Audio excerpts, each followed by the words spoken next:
the state is divided into judicial districts. You know, Yes. just like it is with congressional districts Yes. or House districts. We have 32 judicial districts. Okay. Well, under our Constitution, each one of those districts has to have a district attorney general. Okay. And that person's main role is to prosecute all of the criminal violations in that district.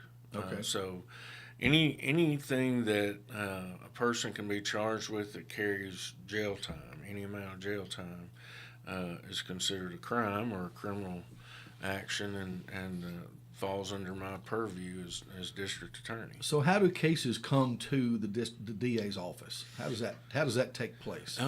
Most 95 to 99% of them come through your local law enforcement agencies. You know, when you're going down the road and you see those blue lights on the side of the road, and you see somebody being loaded in the back of that patrol car, well, within days that person's going to appear before a judge here in Lawrence County, and then either within a few more days or possibly a week or two, they'll come back before that judge, and that's when my office will be there. And my office, it's difficult to explain because I don't represent the police. I don't represent the citizens, Excuse me. the victim necessarily. My job is to represent the citizens of the district. So when we walk into court, you know, we have a docket. I actually brought yesterday's docket Okay. with me, just Oh, wow. just kind of as a talking point if we needed it. But Okay. but for instance, yesterday the docket was 16 pages long. Each page having numerous defendants on there, and just a variety of crimes, everything from probation violations to shoplifting to false report to And the DUI. the DA's office has to have someone there representing, I guess, the law side or the prosecution side of the law. right.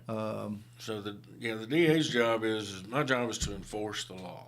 Okay. So if a person, someone gets arrested for shoplifting, what my office does is when we go to court, I'm representing the people of Lawrence County. Okay. And I approach that case from the standpoint of,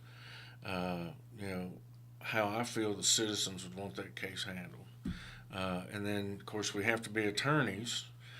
So we have to we have to evaluate the case, find out, is it a good case? Yes. Do we have the facts to prove the case? Yes. Is the person guilty? Do we believe they're actually guilty of the crime? Yes. And then, if we check all those boxes, then what do we feel like the appropriate punishment should be? Okay. Now in Tennessee, all of our sentencing is by law or is by judges. Yes. Judges are the ones that have the authority to sentence someone. But as we all know, probably 95% of criminal cases are actually resolved through a plea bargain. Okay. And basically that's an agreement between the DA's office or the state and the defendant, the person who's charged. It's an agreement between those two parties and how the case should be worked out or resolved. Okay. And the judge has to approve that. The judge does have to approve that, and you have to, people. Plea bargaining gets a bad reputation because when you hear plea bargain, the word that sticks out is bargain. Yeah. And the average person on the street, understandably, thinks, well, they're just giving everything away, or they got away with it. They got a plea bargain. Yes. Well, that's not. That is the impression that you get. It is. Yes, it's the impression that you get. It is, but ultimately, every case or every person who's charged with a crime has the constitutional right to a jury trial. Yes. So, we also have that same right. I could, as DA, I could say no more plea bargains. We're gonna take every case to trial, and if that happened, if we did that, our system would literally grind to a stop, because a jury trial. How many cases you say is in that stack? Well, I didn't Just count them. I guessing? should have, but I would say there's probably 30, 40 defendants. Yeah. Just And if just on everyone one if docket. everyone had a jury trial, you'd never get through tomorrow. Yesterday. Right. And you know your quickest jury trial is going to last a full day. Probably so. That's a fast jury trial because you have to start the trial out. Every trial starts out by both sides being able to pick the jury. Right. That usually takes half a day, of questioning the jurors and finding out, the defense and the prosecution picking jurors, and then you start your proof after that. And then what you also have to realize is Tommy Lee Kidd, the clerk, he's in charge of making sure those jurors are there. Yes. And so he has to notify all these people to show up. All these people have to take off work to come show up. 100 people come in, only 14 are going to be selected. Right. So that's 86 people that took a day off from work that ended up going back home that day. And then I've heard the frustrations of jury duty. oh yeah, nobody I can tell you. Nobody seems to want to do jury duty. Yeah, well, and I can tell you the few times you have a person up there and you're picking a jury and they're excited to be there. They don't want them anyway. Yeah, they're going to get kicked off anyway. 'Cause, Yes. but Tommy Lee and the county also has to feed all these people lunch. Has to pay them their $20, whatever it is they get paid, and then you're gonna go. So if you don't do a jury trial, if you don't do a jury trial or opt out of that, can you still have a trial? You can have what's called a bench trial. A bench trial.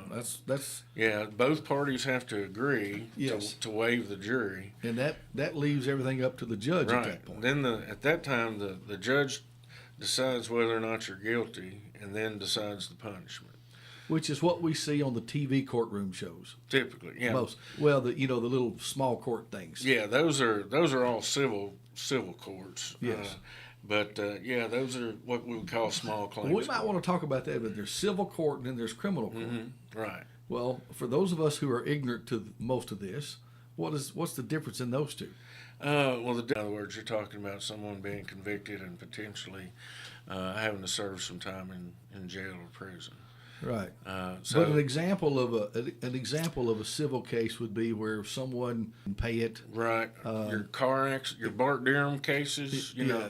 all those attorneys you see Yeah. when you're sitting at home during the day, all those are civil Well, attorneys. it doesn't necessarily mean there's been a crime. There's just been kind of a wrongdoing and somebody wants some settlement. Yeah, there are laws that can be broken that aren't crimes. Yeah.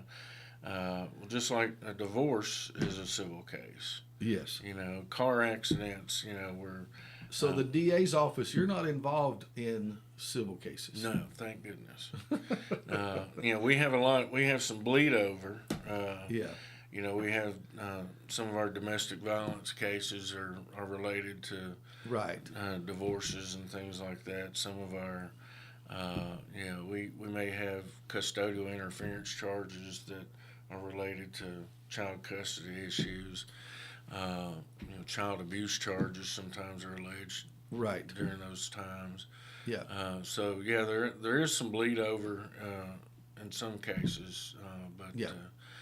fortunately, my office gets calls daily from people wanting us to handle their child custody cases or things like that, and luckily I'm able to tell them, you need to call a private attorney. Okay. And that's the way that's handled. It is. Through your own hired attorney. Or you can to do represent yourself, Yeah. but yeah, those cases, the civil cases, are where you go hire an attorney and you file a lawsuit against somebody else. Yeah. A criminal case is where somebody's committed a crime.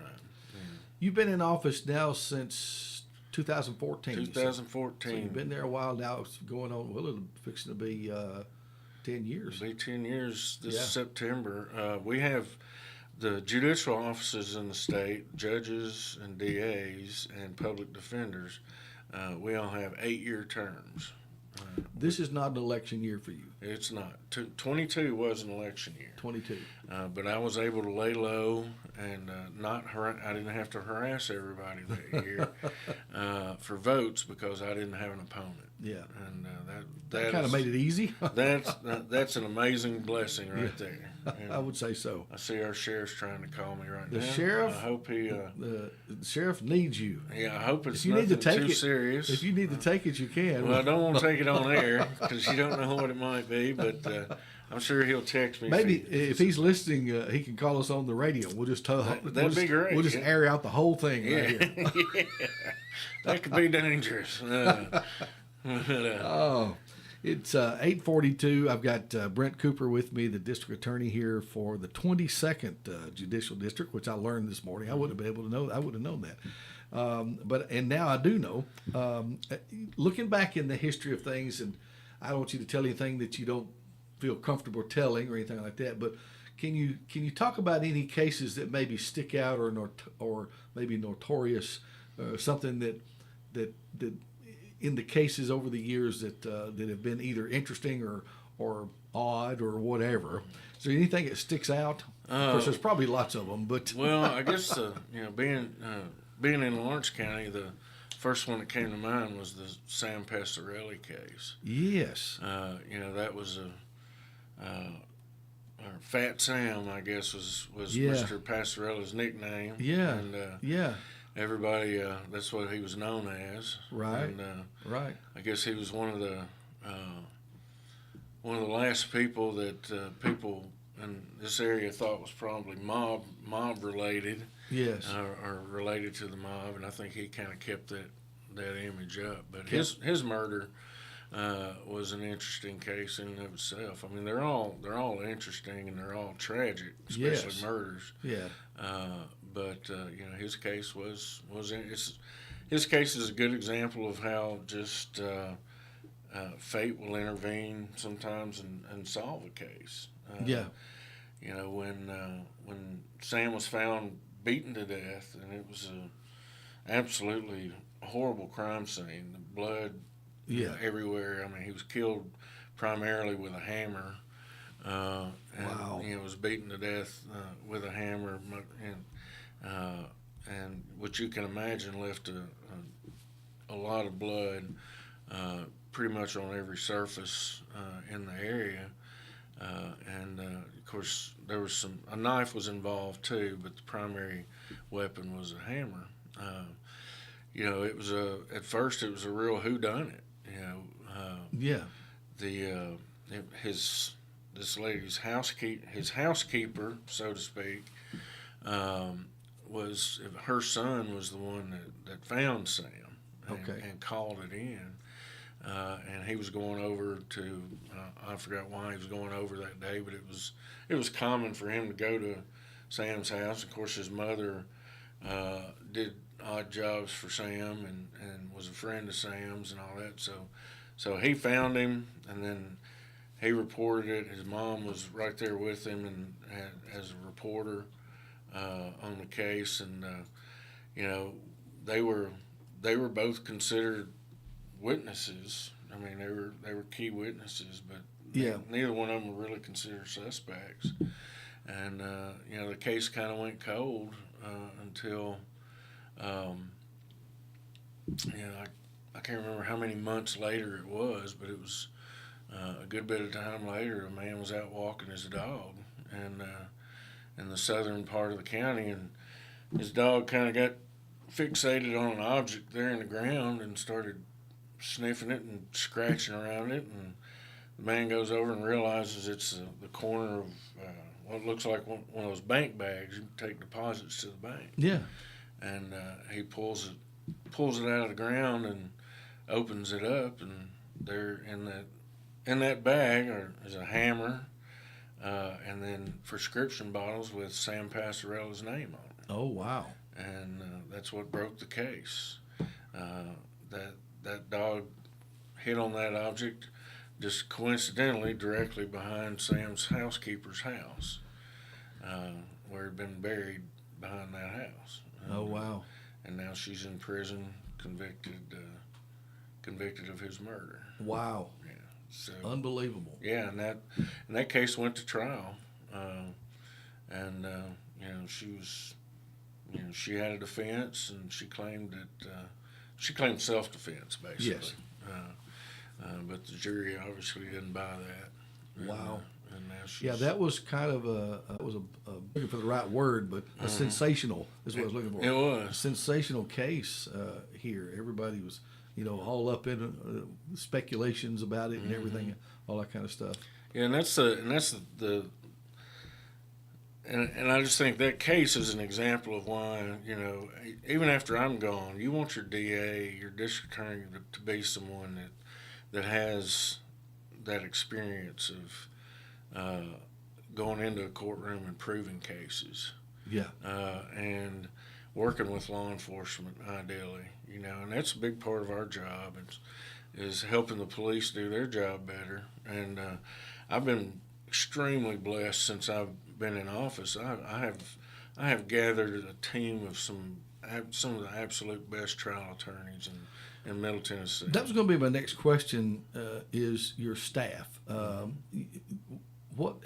big of a staff does it take to run this office? Well, and I think it'll surprise people. If my office was a private law firm, it would by far be the largest law firm in the district. I have, besides me, I have 14 criminal assistant DAs.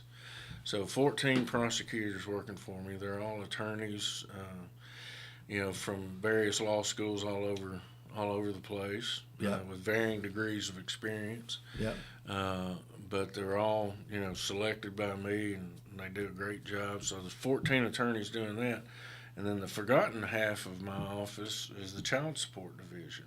Oh, okay. I also have 2 child support offices, one in Columbia and one here in Lawrenceburg, and I have 2 attorneys that work in child support. That's got to be a big chunk of time. It is, and fortunately, my staff in child support and my attorneys there are so good that I don't have to go hands-on in child support a lot. They were all experienced in that when I took office, or most of them were, and they do a phenomenal job. You have to realize that's an even more thankless job than being a criminal prosecutor. I would say is. so. Because most people they talk to on a daily basis are mad. They're either mad because we're taking their money, or we cause their license to be suspended because they're not paying, or we're threatening them with jail time because they're not paying, or they're mad at us because we're not collecting the money, and the dad or the other person's behind, and in their mind we're not doing enough to collect the money. Yeah. So everybody, nobody's happy. In that and unfortunately, when and bless them, there are people that I have great employees there too that have done it a long time. But whenever I interview someone for a child support job, one of the first questions I ask them is can you handle being yelled at? Yeah. Can you, if you pick up the phone and somebody's on the other end and they're mad as fire, can you deal with that person? Yeah. It'll be quite a challenge. It is. I'm sure. It is. And again, I've been amazingly blessed with the staff I have over there. Yeah. The leadership that I have there, they've been there for a long time. They know it inside and out. My attorneys are phenomenal. All the case workers are great. They're just and they're underpaid, overworked, and unappreciated. For the average guy like me and many others, our thought process when it comes to law and court cases is all drawn from TV drama. How close are we to the real thing when you watch a TV lawyer show or a TV courtroom show or any of that kind of thing? Now I've been to some real life courts, and I know what you're going to tell me, but could you elaborate on that? Because we have this idea that it's just this a lot of showmanship and that kind of thing. Well, I always jokingly tell jurors when we're picking a jury, one of the things I always talk to them about is the fact that real life is nothing like TV. And I always say, if real life was like TV, I'd have hair and weigh about 75 pounds less. But you'd have a lot better prosecutor to look at. Yeah. But it's really the TV shows, I think, they hinder us in being able to do it. I used to get a real kick out of watching Boston Legal, for instance, which was totally fun to watch. Yeah. But a whole lot unrealistic when it comes to courtroom drama. Yeah, it is. And now, there are always moments that can happen in court that are similar to what you see on TV, and there are moments that happen in court where they could never even think of it. A script writer would never dream of what what happened. But for the most part, it's nothing like TV. When on TV shows, you never have to watch the defense or the prosecutor authenticate a DNA lab report. First of all, when DNA is it is a great tool in solving cases, but in television, the detective gets on his supercomputer and types in a few things, and then bam, he's got a DNA match. Well, it's nothing like that in real life. And then when you get to the courtroom, and you have to actually admit that DNA evidence, it's complicated. First of all, you have to prove how you collected the DNA. Right. You have to prove every step of that process. Then you have to prove that whatever the lab person tested for the DNA is the same item that you recovered from the crime scene. And then you have to prove the qualifications of the lab person, and then you have to prove what DNA is, and the process in real life is like watching paint dry. I bet. Yeah. Now, but in TV, that's always It the happens gotcha quick. moment. That's what I was going to ask you about. Are there a lot in TV dramas like that? There's always these gotcha moments right in the courtroom, Right. where the unexpected happens from one side or the other. But now, when you guys are presenting evidence, y'all have to share your evidence with the. Oh yeah. So there's not a lot of, they didn't know I've got this. No, and I won't get on my soapbox about how prosecutors are treated versus defense attorneys, but yeah, you're right. We have to disclose all of our evidence. Yes. In fact, failure to do that could cost me my law license. Yes. In fact, there's some big cases. There have been some nationwide cases where DAs have withheld evidence. And stuff you can't present surprise evidence in the courtroom. Yeah, I can't go.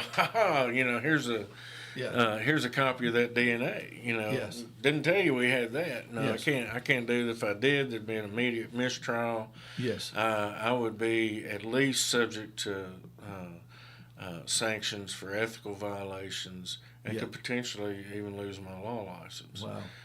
So it's serious. It's very serious, and it gets every year because of those those cases that get nationwide attention, where prosecutors do conduct or do misconduct. Yes. It causes all of us to suffer, because every time there's a big case like that, well, every state thinks, well, we need to make sure our prosecutors don't do that, and they make the rules tighter and tighter for us. Yeah. In fact, I'll give you one extreme example of how prosecutors have to walk the line where defense attorneys don't. Here in Lawrence County, one of my assistant DAs was trying a rape of a child case. Besides murders, the worst cases we handle. Yeah. Or where children are raped or molested. Yeah. They're also much more difficult to prove, typically, than your average murder case. Yeah. Because pedophiles typically isolate their victims. They don't want any witnesses. Right. And the only proof against them is going to be the word of the child. But that's off the point. But during closing arguments in that trial, where the proof was clear this guy was a sexual predator, my assistant DA referred to the defendant as a sexual predator in her closing argument. Mm-hmm. The appellate court reversed his conviction and said that it was prosecutorial misconduct. Just a wrong choice of words. Because said that the prosecutor was trying to inflame the jury. In other words, trying to get them convicted out of passion rather than based on the evidence. Wow. So we have to be that careful just in choosing the words we use in court. So no, and TV you can let them have it. Yeah. In real life, you let them have it, you're probably going to be trying that case again. And in that case, she was even, brought before the board on potential violations. Wow. For prosecutorial misconduct. Wow, that's amazing. It is. That's I mean, amazing. and I believe we should be held to a higher standard, because the last thing I want is for an innocent person to go to jail. Oh, absolutely. But sometimes they go too far. Well, we don't have a lot of time left, but I was going to ask you this too, and I think I may know the answer to this, but what are the most common criminal cases coming before you at this point? Most common are going to be your shoplifting, simple possession of drugs, typically meth or heroin or fentanyl. Yeah. And we could spend an hour just talking about the drug issue we deal with. That would have been my guess. It's Yeah. just there's a lot of drug. And DUIs and domestic assaults. Okay. Those are, So the plate's full. you're going to see those cases on every docket. Wow. Wow. So what's the forecast look like for you as far as law enforcement? And I guess what I'm trying to ask is do you feel like that in our neck of the woods, as compared to maybe other parts of the country, that we have and I think we probably do, have a pretty safe place to live, but there's still activity? Yeah, we do. I mean, we're blessed here. We have a law and order sheriff. We have law and order chief of police. We have our law enforcement officers are dedicated. They're in it for the right reason, and they can still do their job here. Yes. But because of all these controversies you see nationwide, they're all shorthanded. Yeah, I was going to ask you about that. They can't. I mean, our sheriff is always shorthanded. He never has a full staff of deputies. Same with the police department. Same highway patrols had to increase their pay dramatically. There used to be a waiting list to go to the highway patrol. Yeah. Now they can't fill a class, and it's because law enforcement's been demonized. Yes. Unfortunately, in these big cities, and I don't blame them. I mean, yeah. Anybody that's willing to put on that badge and that gun and go out there every day and risk their own life and career for us they're amazing people. But the folks should know here that in our neck of the woods, I think for the most part, law enforcement is supported by the general public. Absolutely, they are, and that's something that's unique to this part of the world. I think is we still support our police. Yeah. And our police, like I said, they still believe in punishing crime and protecting the people. Well, Mr. Cooper, thank you so much for coming. I know it was extremely short notice. You had to move a little bit to be here. That's all right. We ran into each other yesterday, and I didn't have anybody that was coming. And you agreed to come on this morning. We'll have you back again. Well, I hope so. I hope I didn't botch it bad enough you don't want me No, back. not at all. We'll have you back again, have a round table, maybe get some more folks in here and just have a good time talking about some good stuff. How about that? Absolutely.